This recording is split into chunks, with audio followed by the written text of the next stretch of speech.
Hi, it's Timo. Welcome to Norwich City Central.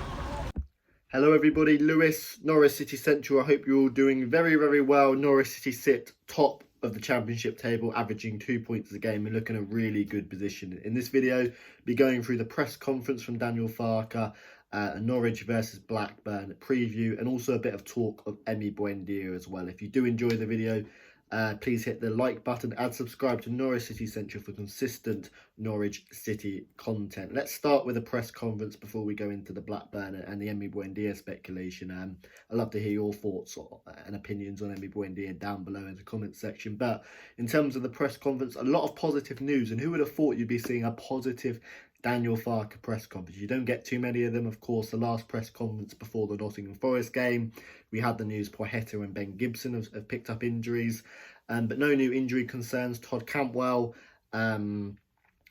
Kieran Dow, Jordan Hugill and Kenny McLean are all back onto the bench, which is really nice to see. And Todd Campbell, came on against Nottingham Forest and got himself an assist.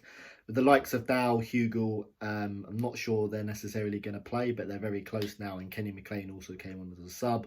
In terms of Lucas Rupp and Tim Krul, Daniel Farke expects them to be back 1 week time. So he expects them to probably miss the Reading game and but be back for Cardiff on the 19th of December at Carrow Road, which is really good to see, but particularly for Tim Krul, who is one of our most important players. And that's kind of it on the injury news. No fresh concerns. Onel Hernandez and Javi Quintilla, no update on them, which is slightly alarming to see because obviously they're quite important players as well in this Norwich City setup. But let's talk about the recent speculation before we preview the Norwich Blackburn game around Emi Buendia. Now, a lot of tabloid news, and you've got to take a lot of tabloid news with a pinch of salt, but there's also some relatively respected journalists as well reporting on the Emi Buendia situation. And Arsenal, it does look like Arsenal see him or someone else as their number one target, and that kind of seems right. We know Emi Buendia has been linked with a lot of teams.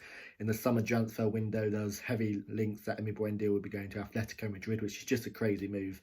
And although a lot of tabloid news are reporting Emi Buendia to Arsenal, it is growing around social media, and there are a few respectable journalists saying Arsenal are having a look at him. So nothing concrete, but that Emi Buendia speculation to Arsenal is there, and you can see why with his statistics. Emi Buendia this season, 4 goals, 4 assists, which is a really good return considering Emi Buendia didn't really play until late October because he was kind of frozen out of the squad at the start with transfer rumours. And I'm not looking forward to January. As Norwich City fans, I'm sure we're not looking forward to January. And of course, all the speculation that our good players might leave.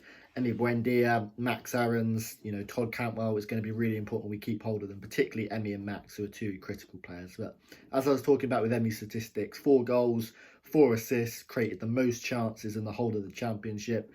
And I don't think Emi Buendia has been at his best in the championship this season. And even so, he's still one of the best championship players. In terms of Emi Buendia, we know he has so much potential.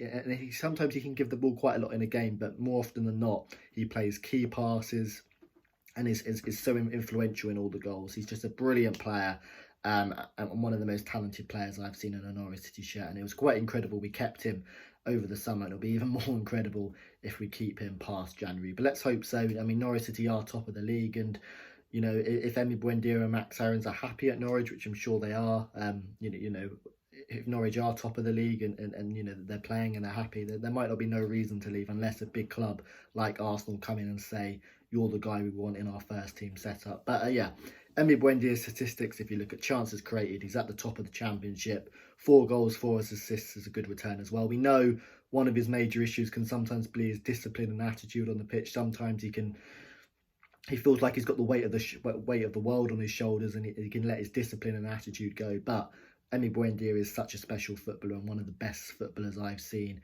in a Norwich City shirt. So let's hope we can keep him, and let's hope the speculation around him going to Arsenal kind of dies down, because we know he's such an influential player. And of course, Norwich City in our last game against Nottingham Forest, Emi Buendia scored the winner, and he didn't necessarily have the best game, but yet again came up with a bit of magic and played some really nice balls in the game. So Emi Buendia is a fantastic player, and if Norwich City keep him, I'm really confident we get a top 2 spot. That's how important I think Emi Buendia is to this Norwich City side. He gives us so many more points. And Timu Pukki as well, 7 goals, obviously come back now. That's really, really important. Norwich City played without a striker for a couple of games, which just shows how crazy our injury crisis was. But Teemu Pukki's back, 7 goals, quite a lot of them coming away from home as well. In terms of our recent away fixtures he played, he scored 2 against Stoke and 1 against Middlesbrough. So Pukki's back, Emi Buendia is back. We've got Max Aarons, who's putting in some excellent performances. Norwich in a really good position at the moment, and of course, the top of the league. And I think Norwich City it might potentially suit them playing back Blackburn, because we've had a lot of games at Carrow Road where teams just sit back behind the ball and it's very kind of, you know what you're getting. But with Blackburn, I'm sure they're a team who are going to attack, and it could be a really entertaining game. We've seen Norwich in away games against Bristol City and Stoke, 2 teams who like to attack, and it's resulted in a lot of goals, and it's actually made Norwich City better going forward. So there could be goals in this game, which will be really good to see. In terms of looking at Blackburn, their main player is Armstrong, who's up there in the top scorer charts. He's a great player, and Harvey Elliott as well, who's obviously on loan from Liverpool, a fantastic winger. And Blackburn lost their recent game on midweek against Bristol City by 1-0, and that was their first loss in 8. So Blackburn have got a lot of attacking talent, and they're going to be a very dangerous team. That's the predicted XI I would play on screen. McGovern in goal, who I think's done okay. The back 4 of Aarons, Grant Hanley, Zimmerman and Sorensen. It was great to see him get a goal, and that back line have been doing really well. Skip and Tetty I would play in the middle. I think because this is an away game and it's going to be a tough one, we need maybe a couple more defensive players, and it'd be good to get Tetty back into the team. And in terms of the front 3, I'd keep it the same. Josh Martin on the left, who I actually thought was close to a man of the match performance. I thought Josh Martin was great. Looks like a real intelligent player, and he could be the next guy off the academy for Norwich. Buendia through the middle. Buendia on the right and Stupinman through the middle.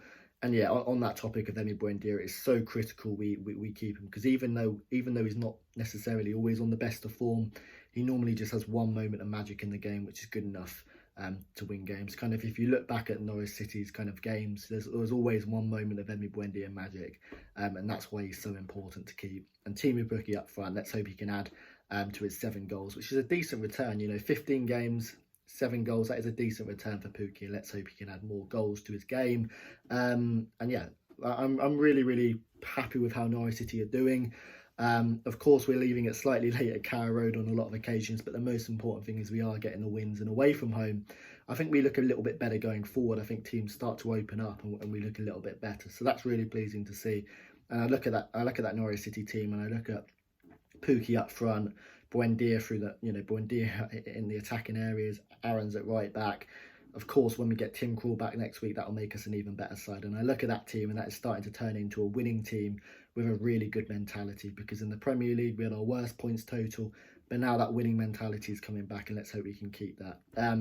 In terms of a score prediction, I'm actually going to go for a 2-2 draw. I think Blackburn look really good, and I think Blackburn could be a surprise team for the top 6. I think there'll be a lot of goals in this game. It's going to be a really exciting one. I feel like someone like Tim Krul could make the difference in this game, but of course he's out. But it'll be an exciting game. 2-2 I'm going to go for. I'd love to hear your thoughts down below in the comments section, and your thoughts as Emi Buendia is has got speculation for a move to Arsenal. It's going to be a long January transfer window, I'm sure, but if we can keep the likes of Aarons, Buendia, and some of the more experienced players like Pukki and Krul, God, we look like a good team. Thanks for watching. Subscribe to Norwich City Central, and I'll see you later.